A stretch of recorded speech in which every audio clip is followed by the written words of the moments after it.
Hello, Wisconsin! Everybody's fired up. Everybody's fired up. It's great to be here to welcome President Joe Biden back to Wisconsin. You know, recently I was in Milwaukee, did you hear that? Talking to a crowd of fired up Democrats at their convention, and today I'm going to tell about the stuff that I'm going to talk about today too. If I had to sum up the last several years, it would go something like this. It's simple. Democrats are getting shit done at delivering for Wisconsin.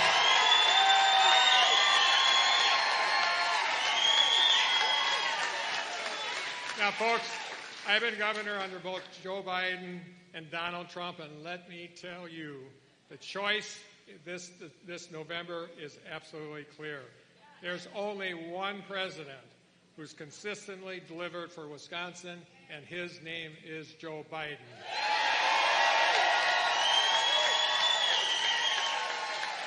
You know, take this week, just this week as an example.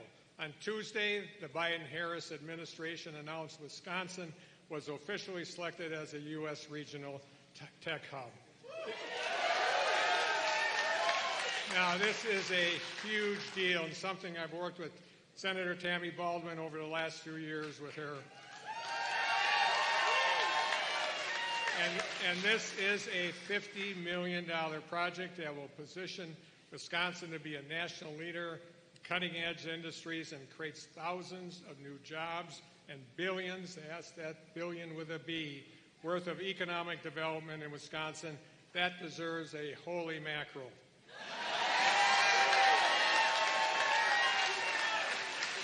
And you may remember another thing here. My predecessor, it's been a decade since he last won an election after all, but I bet you remember his Foxconn boondoggle. But first of all, I fixed it. I renegotiated a contract that saved taxpayers $2.77 billion.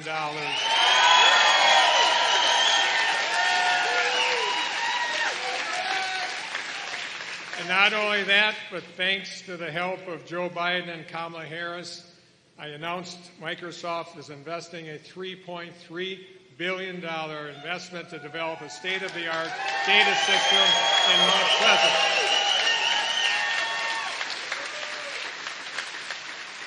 And it's not only expected to bring thousands of union construction jobs by the end of this year, but it's also going to put Wisconsin on the map, leading in artificial intelligence and advanced manufacturing.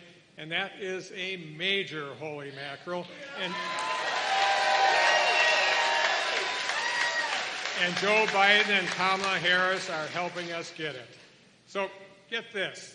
The Biden-Harris administration is helping us with the necessary investments to replace the Blatnick Bridge between Duluth and Superior.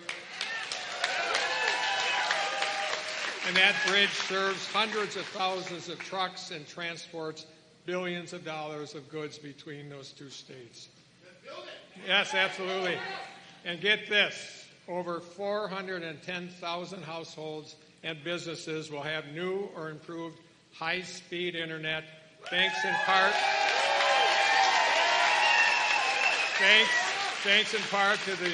due to the investments I directed under the Biden-Harris American Rescue Plan Act. And you may remember, Republican legislators took a 300-day vacation from passing bills during the pandemic and the worst economic disaster in a decade.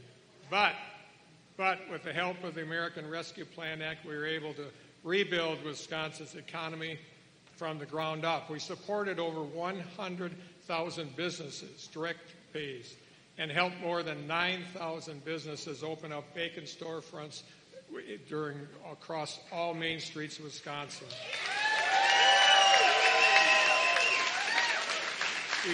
We treated or replaced hundreds of wells that had PFAS and nitrates and other contaminants. We've aided more than 20,000 farmers, and we delivered rental assistance to over 40,000 households in the state of Wisconsin.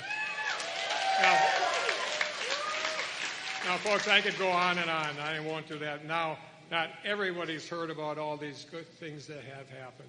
But because the thing about me and Joe, we're not flashy, nor are we fancy. We're not for political drama or fanfare. We put our heads down and do the work. We always try to do the right thing.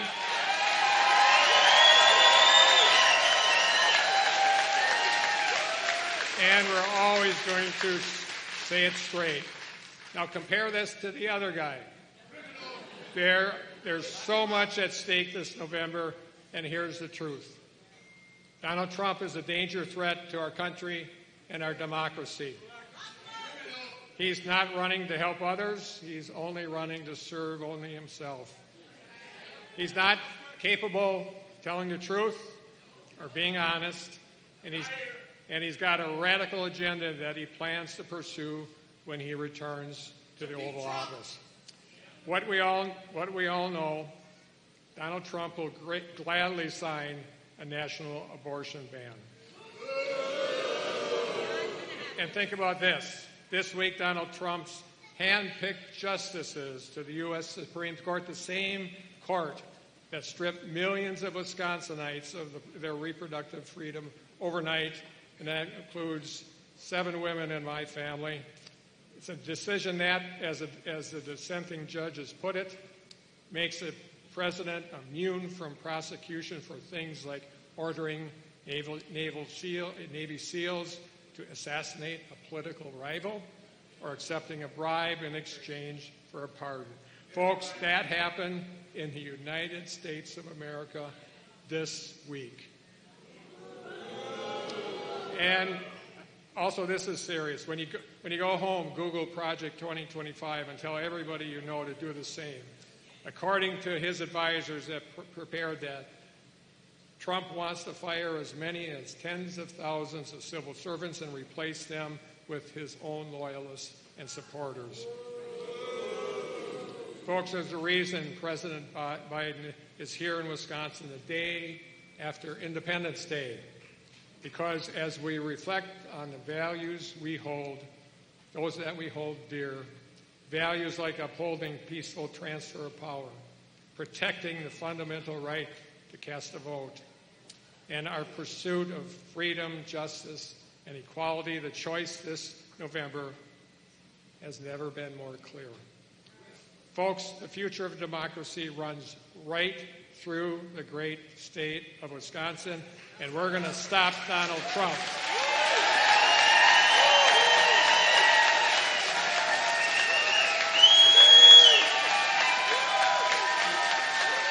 We will vote to protect reproductive freedom and access to safe legal abortion. We will vote to defend LGBTQ people of color, seniors, and many more. We will vote to save our democracy. We will vote to make sure the guy who has more felonies than Baskin-Robbins has flavors stays the hell out of the White House.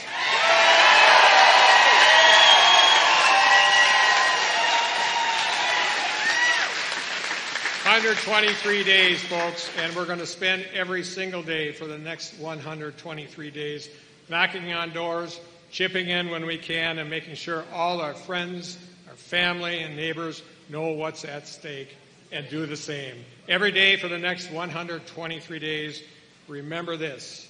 We owe it to those who came before us and to those who are coming after us to never give up on this great democracy. We cannot take for granted 1 second that this is an important responsibility for all of us. So let's get to work, Wisconsin, and thank you so much. Thank you all. And now it's my honor to introduce Sabrina Jordan. Sabrina, it's all yours, folks.